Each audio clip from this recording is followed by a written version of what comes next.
Berbicara Christian Snow Kurgronye, maka ingatan kita akan menuju pada Perang Aceh. Lewat strateginya, Perang Aceh yang berlangsung mulai tahun 1873 sampai dengan 1904 dengan menelan banyak korban sekitar 50.000 penduduk tewas dan sekitar 1 juta terluka.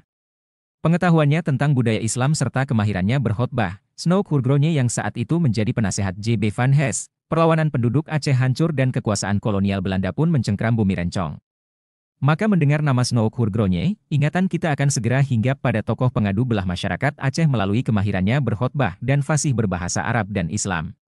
Tapi, mungkin banyak yang belum mengetahui bahwa dari tangan Haji Abdul Ghaffar nama Islam yang dipakai Snow Kurgronye saat melakukan pemetaan masyarakat Islam Aceh, sebuah surah Al-Quran yaitu Ad-Duha yang dilantunkan di Mekah tahun 1885 Masehi atau 1302 Hijriah. Direkam di sebuah alat rekam yang zaman itu merupakan benda langka ciptaan Thomas Alva Edison. Rekaman yang dibuat Snow Kurgronye itulah yang disebut sebagai rekaman Al-Quran tertua. Keberadaannya yang didampingi dengan sebuah foto Mekah tahun 1885 masih tersimpan dan menjadi koleksi penting sejarah di MT Quarter Gallery Dubai. Lantas bagaimana bisa Snow Kurgronye sampai ke Mekah di zaman itu? Serta mampu mengabadikan lantunan surah Ad-Duha dalam rekaman dan mengabadikan suasana Mekah di zaman itu. Snow Kurgronye yang lahir di Oosterhout pada tahun 1857, adalah mahasiswa teologi di Universitas Leiden pada tahun 1874. Gelar doktornya pada tahun 1880 diraih melalui disertasi berjudul HT Mekkaans CVS, Perayaan Mekah. Fasih berbahasa Arab serta memiliki hubungan dengan Gubernur Ottoman di Jeddah, dirinya di tahun 1884 berhasil lolos dalam pemeriksaan oleh delegasi ulama dari Mekah. Tahun 1885, Snow Kurgronye pun memulai ziarah ke kota suci Muslim Mekah. Keramahan dan naluri intelektualnya yang bergairah terhadap budaya dan agama Islam membuat para ulama tak segan membimbingnya. Bahkan, sifat dan sikapnya itu yang membuat dirinya berhasil mengelabui masyarakat Mekah saat itu. Snow Kurgronye yang berpura-pura menjadi Muslim, akhirnya mampu masuk dan sangat intensif melakukan berbagai kepentingannya terhadap budaya dan agama Islam. Salah satunya adalah dengan merekam lantunan Ad-Duha dan memotret kondisi Mekah saat itu. Sebuah tindakan yang pada zaman itu sempat menjadi kontroversial.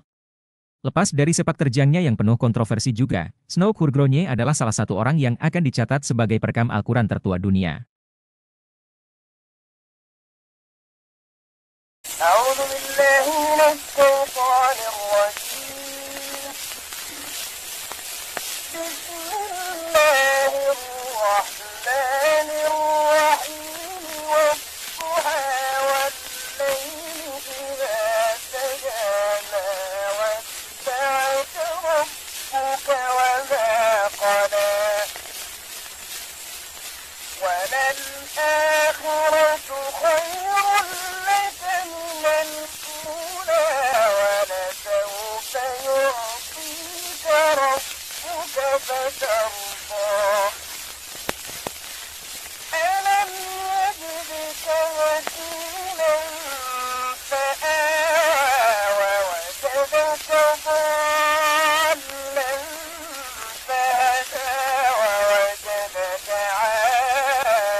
صدق الله العظيم.